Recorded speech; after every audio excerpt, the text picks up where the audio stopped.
গণতন্ত্র চিনি নাই আমি, জানি না গণতন্ত্র। গণতন্ত্র দেখিনি আমি, শুনেছি গণতন্ত্র। গণতন্ত্র চিনি নাই আমি, জানি না গণতন্ত্র। গণতন্ত্র দেখিনি আমি, শুনেছি গণতন্ত্র। শুনেছিলাম আমি বাংলাদেশে গণতান্ত্রিক রাজা, যখন যারে মনে চেয়েছে ধরে দিয়েছে সাজা। শুনেছিলাম আমি বাংলাদেশে গণতান্ত্রিক রাজা, যখন যারে মনে চেয়েছে ধরে দিয়েছে সাজা। কাউকে দিয়েছে ফাঁসির দণ্ড, রেখেছে আয়না ঘরে, কাউকে আবার লাশ বানিয়ে ভাসিয়েছে সাগরে। কাউকে দিয়েছে ফাঁসির দণ্ড, রেখেছে আয়না ঘরে, কাউকে আবার লাশ বানিয়ে ভাসিয়েছে সাগরে। করেছে এসব কিসের জোরে, ছিল কি দাদার মন্ত্র? কেমন গণতন্ত্র ছিল, কেমন গণতন্ত্র? গণতন্ত্রের আড়ালে ছিল দাদার ষড়যন্ত্র। কেমন গণতন্ত্র ছিল, কেমন গণতন্ত্র? গণতন্ত্রের আড়ালে ছিল রয়ের ষড়যন্ত্র। দেখেছি আগে নির্বাচনে লাগতো টাকার নোট, শুনেছি আগে নির্বাচনে লাগতো টাকার নোট। দেখেছি আমি ভোট করিতে লাগেনি কোনো ভোট। ভোট লেগেছে বলেন? কথা কয় না লেগেছে? আমাদের এক চাচা ভোট দেওয়ার জন্য ভোটের মাঠে গেলেন, যাওয়ার পরে বললেন, বাবাজি আমার নামটা দেখো। আমার ভোটে যারা আছে দায়িত্বরত, ওরা বলতেছে চাচা কষ্ট করে কেন আসলেন আপনি? এই যে এখন আসলেন, এই সকালবেলা আরো একটু আগে আসার দরকার ছিল। বলে ফজর পড়েই তো আসলাম। কয় আমরা তো তাহাজ্জুদ পড়ি, কাম সেরে ফেলেছি। ঠিক না বেঠে? ফজর পড়ে আসলাম, তাহাজ্জুদ পড়ে কাজ করা শেষ। বলতেছে তাইলে আমার নোকে একটু কালো কালি লাগিয়ে দাও, তা না হইলে আমার পুত্রবধূ আবার বলবে বাবা গেছিলেন কিন্তু ভোটটা মনে হয় দিতে পারেন নাই। কালি লাগাই দিয়ে যখন চাচা যাচ্ছে, চাচারে আবার ডাক দিয়েছে আমাদের ওই নেতারা, বলছে চাচা শোনেন, চাচিরটাও কিন্তু শেষ, আবার যেন পাঠায়েন না। বলছে তোমার চাচি দিয়ে গেছে? বলছে দিয়ে গেছে বলেই তো বলছি। আহারে কত বড় বেঈমান, কত বড় নেমো খারাপ, কত বড় অকৃতজ্ঞ তোমাদের চাচি। আল্লাহ তুমি তার কবরে জাহান্নামের আগুন জ্বালাও। যারা এজেন্ট তারা বলছে কি ব্যাপার চাচা, চাচির পরে কেন এত রাগ? উনার ভোট দিয়া হয়ে গেছে, নৌকায় ছেড়ে বলে কি গালাগালি? বলছে না বাবা, ও কিস্তিতে দিয়েছে, অসুবিধা নেই, নুহু নবীর কিস্তি এই সময় তলাতেও পারে, তাতে কোনো অসুবিধা নাই। কিন্তু আমার দুঃখ হলো আজ 12টা বছর তোমার চাচি মারা গেছে, কবরে আছে, ভোটটা দিয়ে গেল, আমার সাথে দেখা করে গেল না। কত বড় নেমো খারাম গো, ভোট দিয়ে জাতি পেল কিন্তু দেখা করে জাতি পেল না। কার সাথে সংসার করলাম, কার সাথে এতদিন ধরে বসবাস করলাম, আজ 12টা বছর কবরে, আমি বুড়ি কেমন আছি খবরটাও নিল না। এমন বুড়ির জন্য কেমন দোয়া করব তোমরা একটু শিখাইয়ে দাও। ও আমার দরদি আগে জানলে, আগে জানলে তোর ভাঙা নৌকায় চড়তাম না। ও আমার দরদি আগে জানলে, আগে জানলে তোর ভাঙা নৌকায় চড়তাম না। ভাঙা নৌকায় চড়তাম না, আর এই বিপদে পড়তাম না। ওরে মায়েরে মুরে বর্ডারে পাঠাইছে, দেখার লোক তো পাইলাম না। আগে জানলে, আগে জানলে এই তার কাটাই ধরা খাইতাম না। ঠিক না বেঠে ভাইয়েরা আমার? ও আমি তো গান গাচ্ছিলাম, এত ওয়াজ করলে হবে? শুনেছি আগে নির্বাচনে লাগতো টাকার নোট, দেখেছি আমি ভোট করিতে লাগেনি কোনো ভোট। ভোটের আগে পাশ হয়েছে মন্ত্রী মিনিস্টার, লাগেনি মিছিল, লাগেনি মিটিং, লাগেনি তো পোস্টার। নির্বাচন কমিশন ছিল ইন্ডিয়ান কোন যন্ত্র। কেমন গণতন্ত্র ছিল, কেমন গণতন্ত্র? গণতন্ত্রের আড়ালে ছিল রয়ের ষড়যন্ত্র। কেমন গণতন্ত্র ছিল, কেমন গণতন্ত্র? গণতন্ত্রের আড়ালে ছিল দাদার ষড়যন্ত্র। বিরোধী দল যারা সংসদে ছিল তারা ছিল পোষা ময়না, দেশ জলে পুড়ে হয়েছে ছাই তবুও তো কিছু কয় না। বিরোধী দল যারা সংসদে ছিল তারা ছিল পোষা ময়না, দেশ জলে পুড়ে হয়েছে ছাই তবুও তো কিছু কয় না। শাসনে ছিল না সততা নিষ্ঠা, বিচারের ছিল না মান, সংসদে বুঝি তাই শোনা যেত মমতাজের গান। শোনা যেত না যেত না?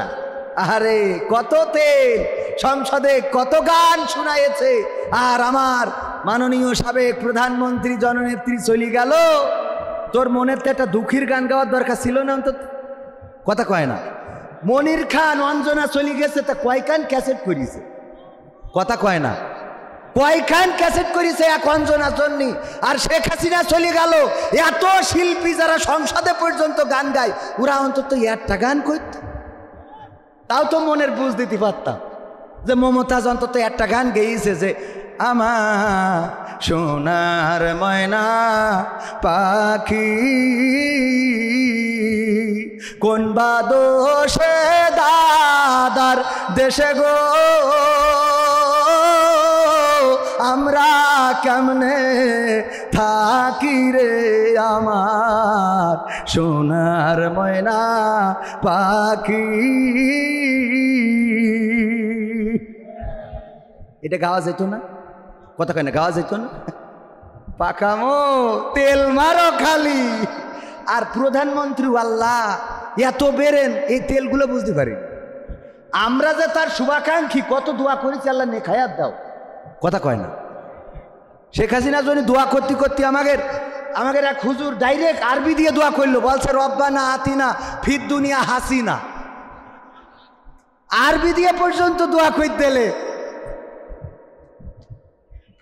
এর পরেও আমাদের বিশ্বাস করিনি। কথা কয় না? ও বিশ্বাস করি যারা তেল মেরিয়েছে, ওরা দোয়া করিয়েছে কি? বলছে আল্লাহ বঙ্গবন্ধুকে সপরিবারে যারা হত্যা করেছে, তুমি তাদের জান্নাতুল ফেরদাউস নসিব করো। সহ্য না করে পারা যায় কয়? কোনকে দোয়া কনে লাগাইছে? আবার বলছে বঙ্গবন্ধুকে আল্লাহ তুমি জাহান্নামের উচ্চ মাকাম দান করো। কত বড় শয়তান!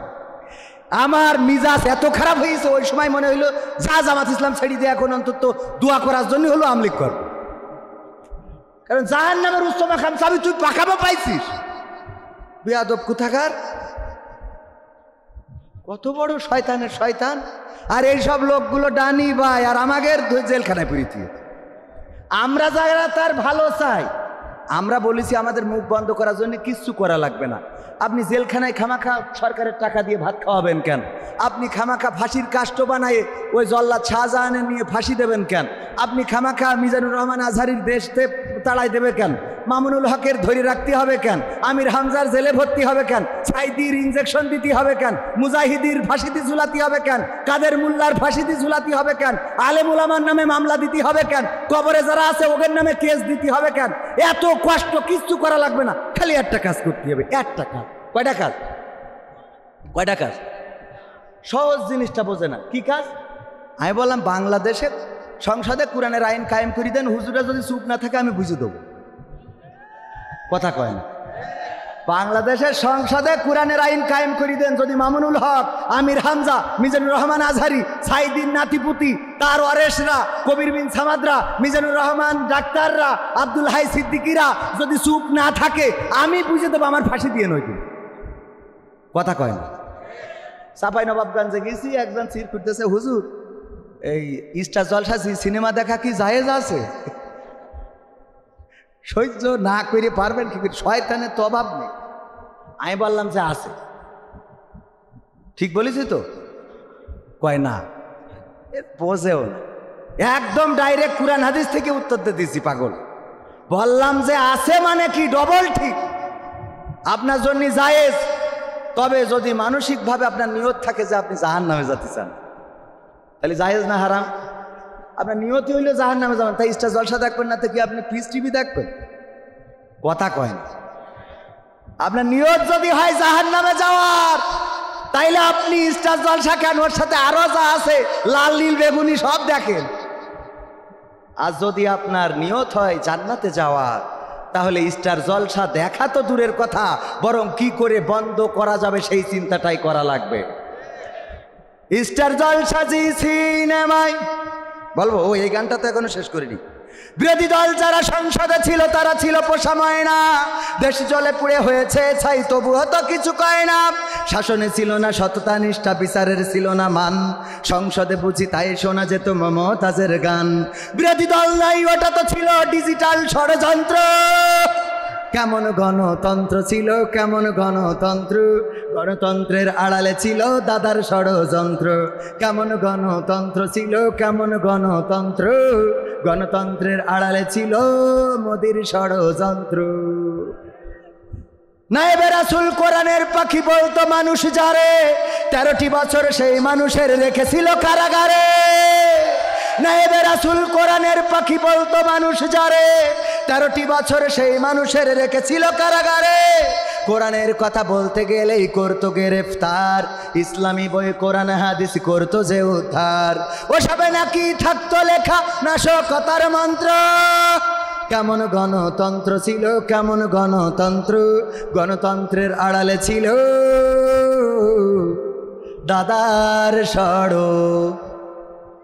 ছিল না, ছিল না ষড়যন্ত্র ছিল বলে এই বাংলাদেশের মানুষ যাকে বয়কট করেছে, এই বাংলাদেশের মানুষ যাকে মূল্যহীন করেছে, সেই মানুষটাকে মূল্য দিয়ে নিয়ে গেছে যাদের প্রোডাক্ট, তারা নিয়ে গেছে নাকি যায় নাই, নিয়ে গেছে নাকি যায় নাই।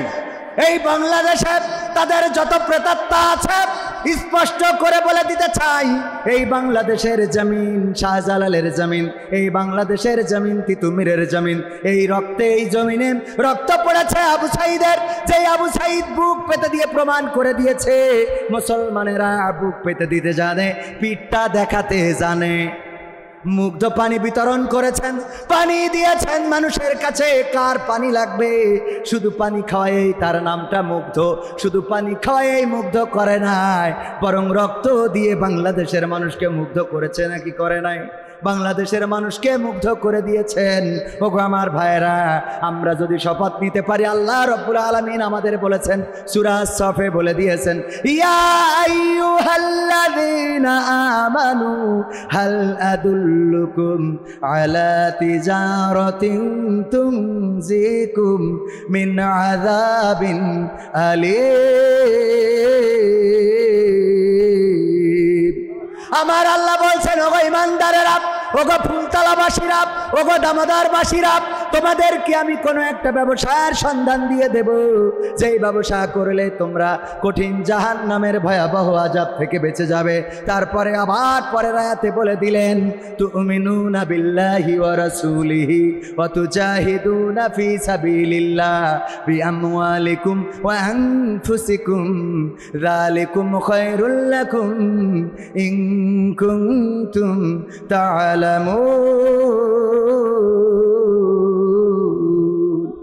আমার আল্লাহ বললেন, আর সেই ব্যবসাটা হলো আমি আল্লাহর প্রতি ঈমান আর আমার রাসূলের প্রতি ঈমান।